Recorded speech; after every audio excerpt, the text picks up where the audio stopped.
دیکھا صحابہ کرام، تو صحابہ کرام کا آئیڈیل ماہ رمضان ہمیں ہر چیز کی تربیت دیتا ہے، اصولوں کی تربیت دیتا ہے میرے بھائیوں، صرف فروعات کی تربیت نہیں دیتا، اصولوں کی تربیت بھی دیتا ہے اللہ تبارک و تعالیٰ کا یہ عطا کردہ موسم ماہ رمضان۔ اس لیے ہمیں اور آپ کو بہت سنجیدگی سے، گہرائی سے ماہ رمضان کے تربیتی پہلو، ماہ رمضان کی اصولی تربیت کے پہلو، ماہ رمضان کی ایمانی تربیت کے پہلو، ماہ رمضان کے منہجی تربیت کے پہلو، ماہ رمضان کے عملی تربیت کے پہلو، ماہ رمضان کے اخلاقی تربیت کے پہلو، ماہ رمضان میں آنکھوں کی حفاظت، کانوں کی حفاظت، زبان کی حفاظت، شرمگاہ کی حفاظت، ان تمام تربیت کے پہلوؤں پر ہمیں اچھی طرح سے غور کرنے اور عمل کرنے کی ضرورت ہے۔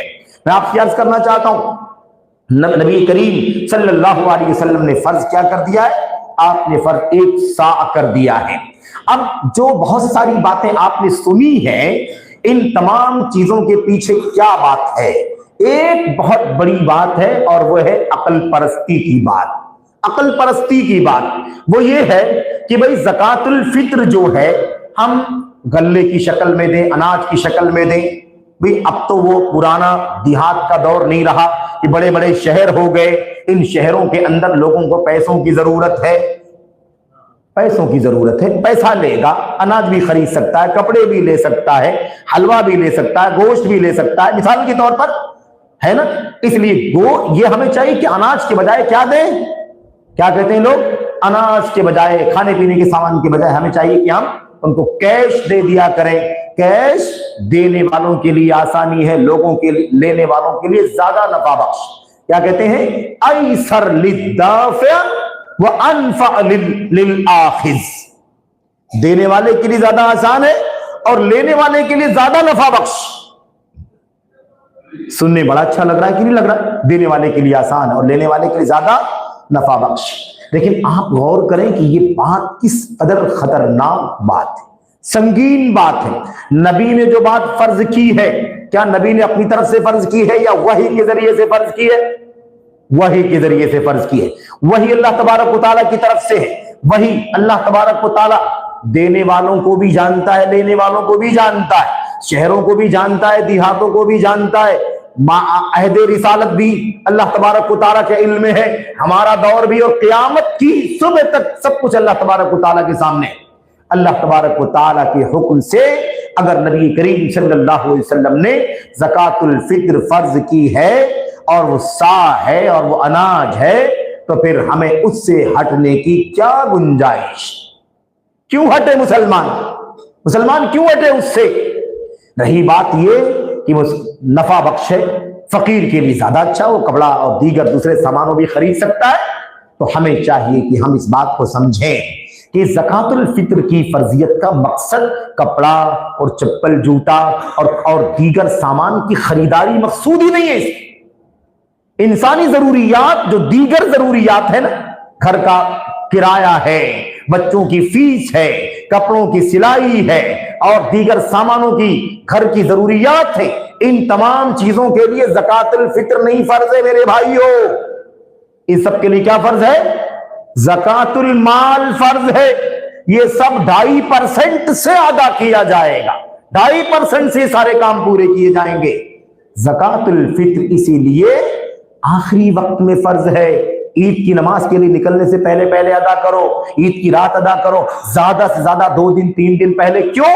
اس لیے کہ پہلے دے دیا جائے گا تو لوگ خرچ کر لیں گے، استعمال کر لیں گے، اور پھر عید کے دن ہاتھ پھیلانے پر مجبور ہو جائیں گے، بھیک مانگنے پر مجبور ہو جائیں گے۔ اس لیے اسلام نے بہت ہی دقیق نظام کے تحت زکوٰۃ الفطر کو ہمارے لیے فرض قرار دیا ہے۔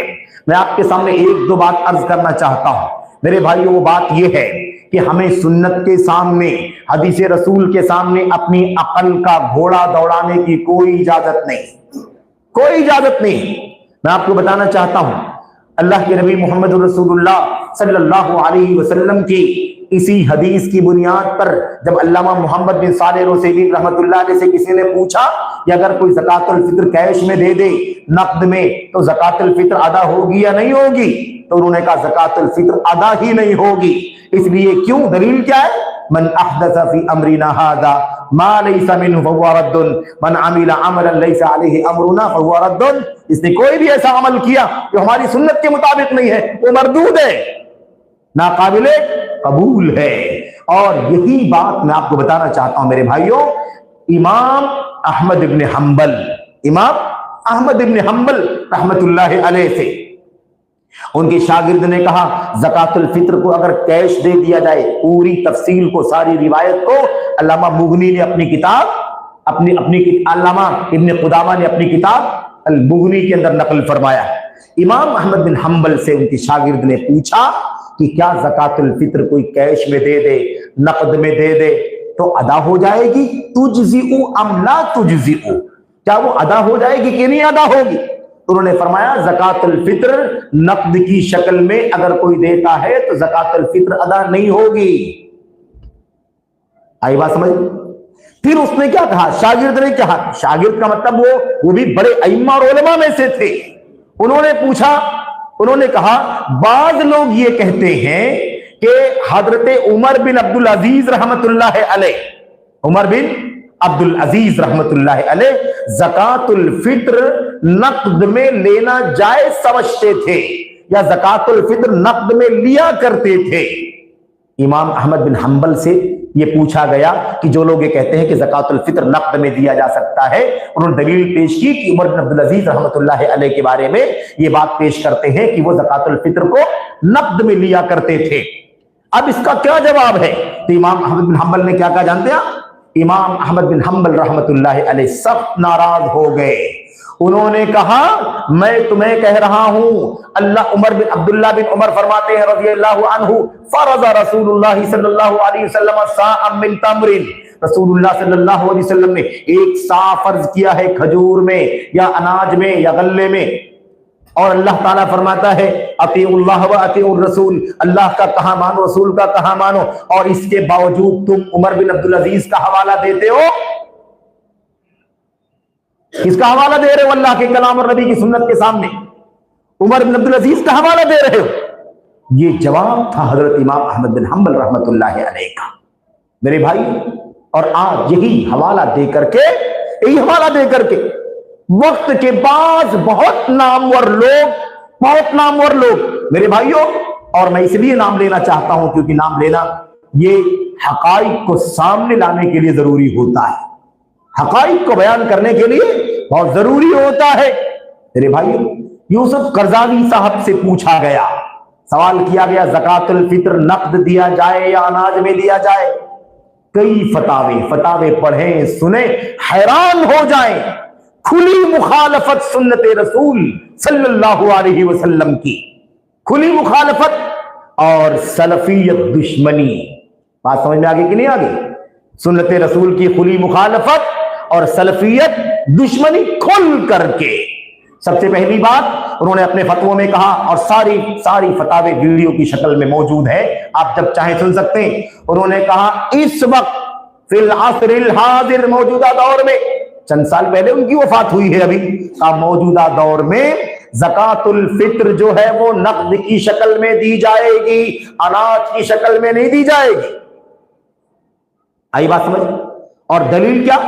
दलील का आज बड़े बड़े शहर हैं, मिस्र की राजधानी काहिरा है जिसमें है ना 12 मिलियन 13 मिलियन 14 मिलियन मुसलमानों की तादाद है, आबादी है। अगर सबको कहा जाए ज़कातुल फित्र तुमको अनाज में देना होगा, एक सा में देना होगा, तो कैसे देंगे वो? कैसे देंगे वो? मेरे भाइयों, नबी करीम सल्लल्लाहु अलैहि वसल्लम को जिस अल्लाह ने हुक्म दिया, क्या अल्लाह को नहीं मालूम है मिस्र के लोगों की तादाद कितनी है, शहर मुंबई वालों की तादाद कितनी है, दुनिया के लोगों की तादाद कितनी है? कैसी बात कर रहे हो? अल्लाह के नबी की सुन्नत के सामने अपनी अक्ल का घोड़ा दौड़ाना यह अहले बिदअत का आम काम है, आम पहचान है इनकी। अहले सुन्नत इसके सख्त मुखालिफ हैं। अहले सुन्नत से आगे जाना अपने लिए हराम समझते। मेरे भाइयों, सुन्नत रसूल सल्लल्लाहु अलैहि वसल्लम क्या है? एक साथ। अच्छा, और मैं आपको बताना चाहता हूं उन्होंने क्या कहा दूसरी बात, फिर दूसरे सवाल में कहा ज़कातुल फित्र इस दौर में जायज नहीं है अनाज की शक्ल में देना। सुन लो अच्छी तरह, ला यजूज जायज नहीं है ज़कातुल फित्र अनाज की शक्ल में देना। ला यसलुह, दुरुस्त ही नहीं है ज़कातुल फित्र को अनाज की शक्ल में देना। अस्तगफिरुल्लाह।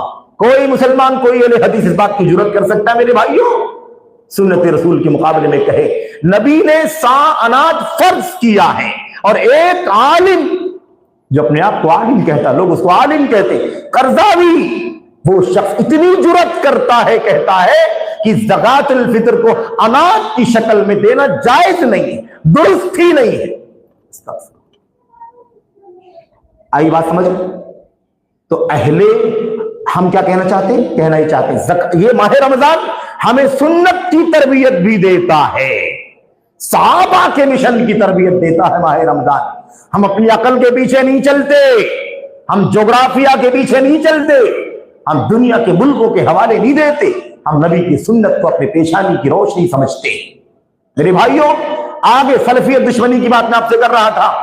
बड़ी शिद्दत से एक से ज्यादा जगहों पर कहा ये जो सलफी हजरात तशद्दुद कर रहे हैं, ला माना लिज़ालिक, ये सलफी हजरात जो तशद्दुद कर रहे हैं, शिद्दत कर रहे हैं, ये कहते हैं कि नबी ने अनाज का हुक्म दिया है, अनाज फर्ज किया है, अनाज देना चाहिए। ये जो सलफी हजरात क्या कर रहे हैं? तशद्दुद कर रहे हैं, इसकी कोई हैसियत नहीं। अस्तगफिरुल्लाह, सलफियत दुश्मनी। और क्या कहा? हमारे बाज सलफी भाई, हमारे बाज सलफी उलमा इतनी सख्ती करते हैं, इतनी सख्ती करते हैं कि अनाज ही से ज़कातुल फित्र अदा करना जरूरी है। तो ये हमको क्या कहा जा रहा है मेरे भाइयों? तशद्दुद। मतलब कि है क्या ये? तमस्सुक, तमस्सकू बिहा अलैकुम बिसुन्नती व सुन्नतिल खुलफाए राशिदीन महदीन मिन बादी तमस्सकू बिहा व अद्दू अलैहा बिन नवाजिज। अल्लाह के नबी सल्लल्लाहु अलैहि वसल्लम ने कहा था मेरी सुन्नत को मजबूती से पकड़ना। पकड़ना है कि नहीं पकड़ना है? अहले हदीस सुन्नतों से कभी दूर नहीं हट सकता। अगर दावा सकी हकीकत में हो तो कभी अहले हदीस सुन्नतों से नहीं हटता। सलफी सलफ की राह से एक बाल के बराबर भी नहीं हटता। मेरे भाइयों, यहां पैगाम है, यहां पैगाम है कि नबी की सुन्नत के सामने अकल का घोड़ा नहीं दौड़ाना, दुनिया की जुग्राफिया और मुल्कों के हवाले नहीं देना। और हवाला क्या देते? और क्या कहा? अपनी अकल का घोड़ा। कहा कि ज़कातुल फित्र इस जमाने में माल की शक्ल में देना है, अनाज की शक्ल में नहीं देना है, कैश की शक्ल में देना, नकद की शक्ल में देना। इसलिए क्या कहा? इसलिए अल्लाह के नबी सल्लल्लाहु अलैहि वसल्लम ने उस जमाने में जब ये अनाज से देने के लिए कहा था तो उस जमाने में अनाज के जरिए से देने में भी आसानी थी, देने वालों के लिए और लेने वालों के लिए नफा बख्श ज्यादा था, नफा बख्श ज्यादा था। अब आप मुझे बताइए आसानी किसमें है? आसानी अल्लाह के दीन में है, कुरान में है, सुन्नत में है। जो तरीका नबी ने बताया वो आसान है कि नहीं है? जो नबी की सुन्नत को मुश्किल समझता हो किसी भी दौर में, किसी भी जमाने में, समझ लो कि नबी की सुन्नत का मुखालिफ है वो, क्योंकि अल्लाह का दीन आसान है। नबी करीम सल्लल्लाहु अलैहि वसल्लम जब भी किसी बात का फैसला करते थे तो आसानी का फैसला किया करते थे। अल्लाह तबारक व तआला का दीन आसान है, तो देना ये उस जमाने में भी आसान था, आज भी देना आसान है। आज भी देना क्या है? आसान है। और क़यामत तक अगर दिल में सुन्नत का जज्बा है तो देना भी आसान है, कभी कोई मुश्किल पेश नहीं आती है। और दूसरी बात क्या कही थी? फकीरों के लिए ज्यादा नफा बख्श था उस जमाने में। उस जमाने में अल्लाह के नबी ने इसलिए कहा था अनाज की शक्ल में देना, इसलिए कि फकीरों के लिए ज्यादा नफा बख्श था। आज के दौर में देने वालों के लिए अनाज देना मुश्किल है और नकद देना आसान है, और फकीरों के लिए उस जमाने में अनाज ज्यादा फायदेमंद था, आज कैश ज्यादा फायदेमंद है। अल्लाह तबारक व तआला अपने बंदों के फायदे को, नुकसान को जानता है कि नहीं जानता? बंदों के लिए क्या नफा बख्श है, फकीरों के लिए क्या नफा बख्श है, क्या नुकसानदेह है, बताओ जरा। अल्लाह के सिवा कोई जानता अपने बंदों के बारे में? अल्लाह तबारक व तआला ने अपने नबी के जरिए से उम्मत को पैगाम पहुंचाया, ज़कातुल फित्र अनाज की शक्ल में दी जाए। मेरे भाई, तो बंदों के नफा नुकसान को अल्लाह से ज्यादा कोई नहीं जानता, और नबी अलैहिस्सलाम अल्लाह के हुक्म से कोई बात अपनी उम्मत को पहुंचाते हैं। इसलिए ये बात कहना कि ज्यादा नफा बख्श माल कैश की शक्ल में देना है, सरासर जुर्रत है, जसारत है हदीस रसूल सल्लल्लाहु अलैहि वसल्लम के ऊपर। और ये कहना कि जायज नहीं है, किसने अख्तियार दिया? कि तुम जायज नाजायज का फैसला करो। किसने अख्तियार दिया? ज़कातुल फित्र अनाज की शक्ल में देना दुरुस्त नहीं है। किसने हक दिया कि दीन पर आप इजारादारी करें और कहें कि ऐसा करना सही है, ऐसा करना सही नहीं है, ऐसा करना जायज है, ऐसा करना जायज नहीं है? शरीयत साजी का अख्तियार रब्बे जुल जलाल को है और नबी करीम सल्लल्लाहु अलैहि वसल्लम को अल्लाह तबारक व तआला ने अपनी वही के जरिए से उसका अख्तियार अता फरमाया है। नबी भी वाजिब करते हैं जैसे अल्लाह वाजिब फरमाता है, नबी भी हराम करते हैं जैसे अल्लाह ताला किसी चीज को हराम करता है। इसलिए शरीयत साजी का हक किसी और को नहीं मिल सकता। तो आप बताइए कितनी जुर्रत है मेरे भाई, कितनी जुर्रत है ये? जायज नहीं, अस्तगफिरुल्लाह। नबी वाजिब करे और एक मुफ्ती क्या करे? नाजायज करे। नबी उसको अदा कहे और एक मुफ्ती उसको कर्जावी जैसा क्या कहे? ज़कातुल फित्र दुरुस्त ही नहीं है।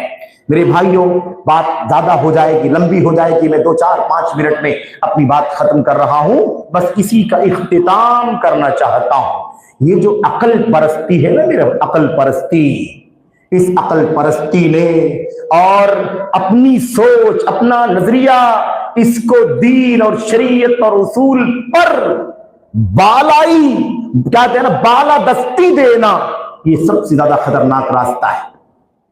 शरीयत से आगे बढ़ना, अपनी अकल का इस्तेमाल करना, अपनी फिक्र का, अपनी लॉजिक का, अपनी नजरियात का इस्तेमाल करना, इसने उम्मत को बहुत नुकसान पहुंचाया है और आज भी उम्मत को बहुत ज्यादा नुकसान उठाना पड़ रहा है। मौजूदा हालात के पस मंजर में भी, मौजूदा हालात के पस मंजर में भी इसी अकल परस्ती ने दुनिया को और खुसूसियत के साथ मुसलमानों को और ज्यादा खुसूसियत के साथ मुसलमानों में अहले सुन्नत और अहले हदीस को, अहले हदीसों के जवानों को खुसूसियत के साथ बड़ी आजमाइश में डाल दिया है।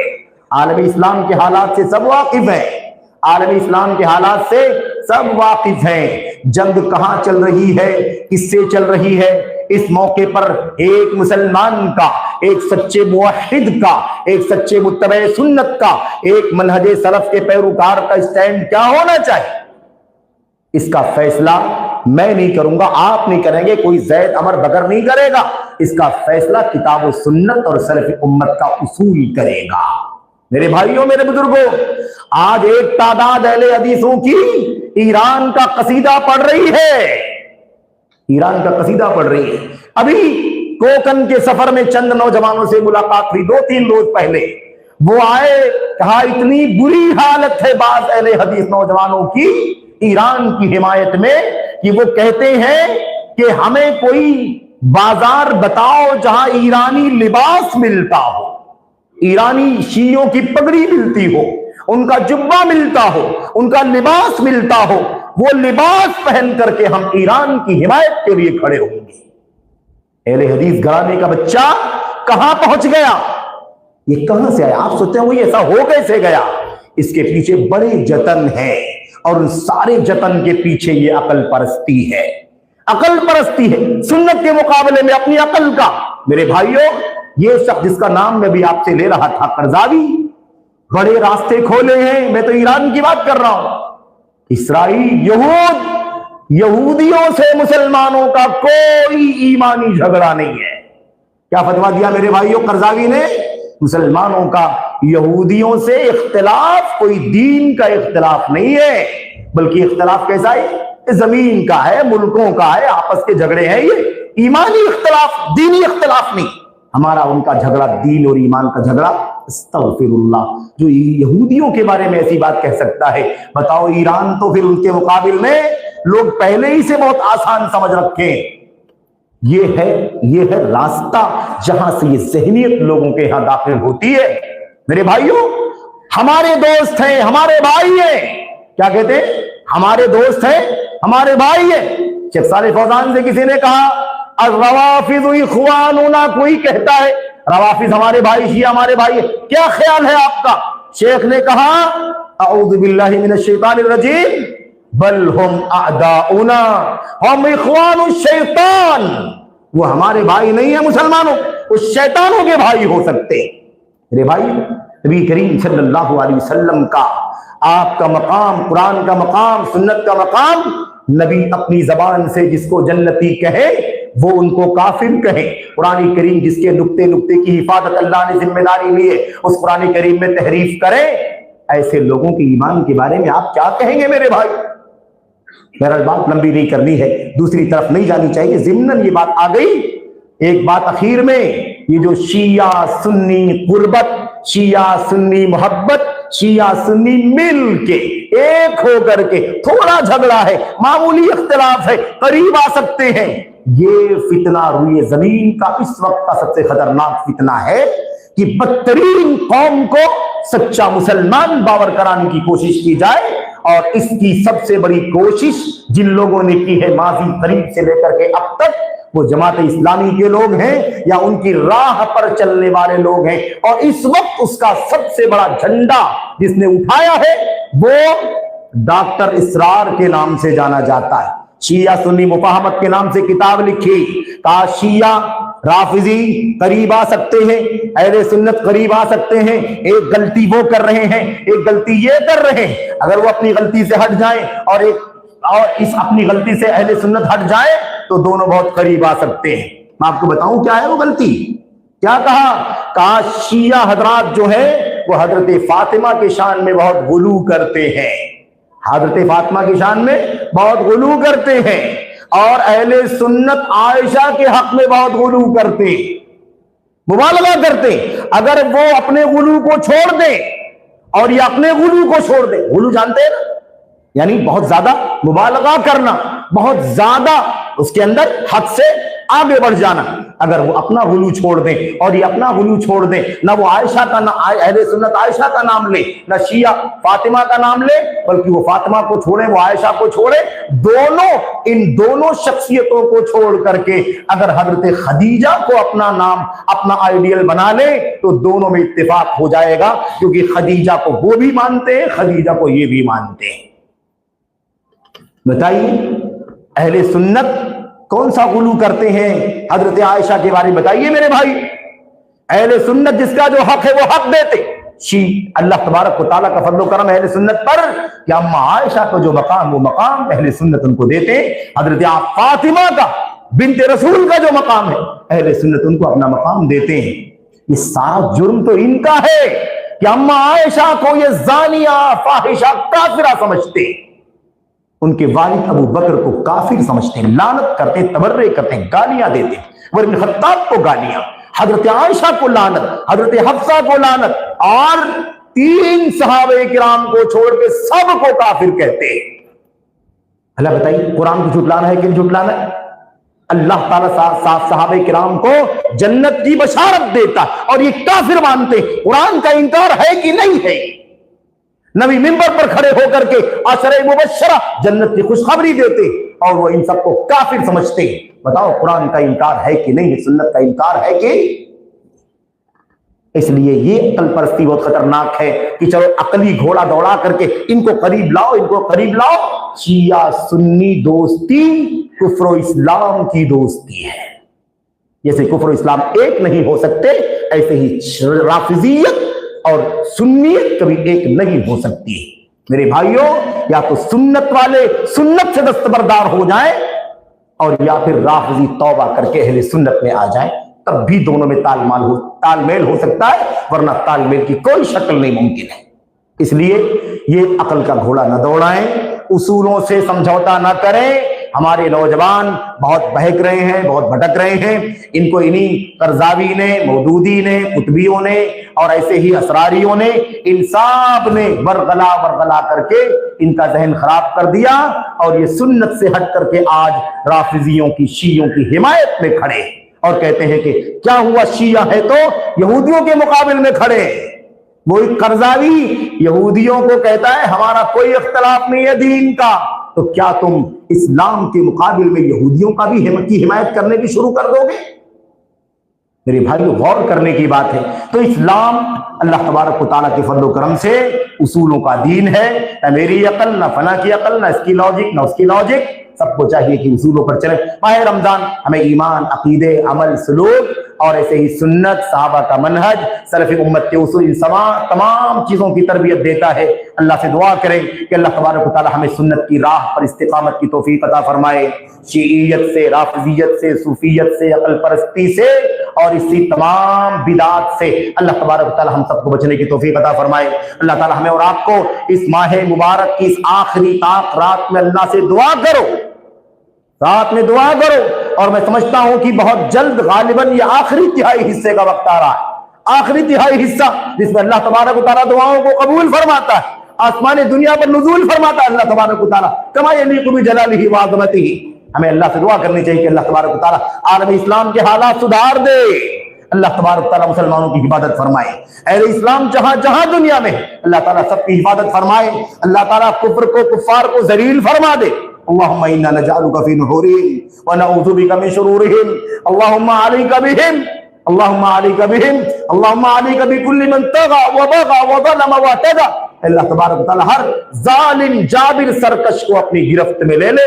اللہ تعالیٰ اسلام کی، توحید کی، سنت کی، قرآن کی، سنت کی حفاظت فرما۔ اہل اسلام جہاں جہاں دنیا میں بستے ہیں اللہ تبارک و تعالیٰ کی حفاظت فرما۔ اللہ تبارک و تعالیٰ بدعات کے شر سے، بدعات کے فتنوں سے سنت کی، اہل سنت کی حفاظت فرما، اور جو ہماری صفوں میں خطرناک قسم کے لوگ اچھے چہرے کے ساتھ داخل ہو جاتے ہیں، اللہ تبارک و تعالی ہمیں ان کو پہچاننے کی توفیق عطا فرمائے اور ان کی شر سے اللہ تعالی ہماری اور آپ کی حفاظت فرمائے۔ ہماری عبادتوں کو، ہماری ریاضتوں کو، ہماری ٹوٹی پھوٹی بندگی کے کاموں کو اللہ تبارک و تعالی اپنے فضل و کرم سے قبول فرما لے۔ ہماری گردن جہنم سے جب تک آزاد نہ ہو، یہ مہینہ رخصت نہ ہو، ہماری بخشش جب تک نہ ہو جائے، ہمارا یہ مہینہ ہم سے رخصت نہ ہو، اللہ تبارک و تعالی ہمیں ہر طرح کے خیر سے نوازے، ہر طرح کی شر سے بچائے۔ اللہ تعالی ہم سبوں کو خیر کی کنجی بنائے، شر کا تالا بنائے۔ اللہ تعالی ہمیں اور آپ کو ہمیشہ اپنی عبادت، اطاعت کے کاموں پر لگے رہنے کی توفیق عطا فرمائے۔ اللہ تعالی ہمیں رمضان میں، رمضان کے باہر بھی اللہ تبارک و تعالی ہمیشہ استقامت کی زندگی جینے کی توفیق عطا فرمائے۔ وہی ایمان، وہی تقویٰ، وہی عمل صالح، وہی کار خیر، ہمیشہ وہ جذبہ اللہ تعالی ہمارے دلوں کے اندر مجزل فرما دے۔ آمین رب العالمین، وصلی اللہ وسلم وبارک علی نبینا محمد وعلی آلہ وصحبہ اجمعین۔ السلام علیکم ورحمۃ اللہ وبرکاتہ۔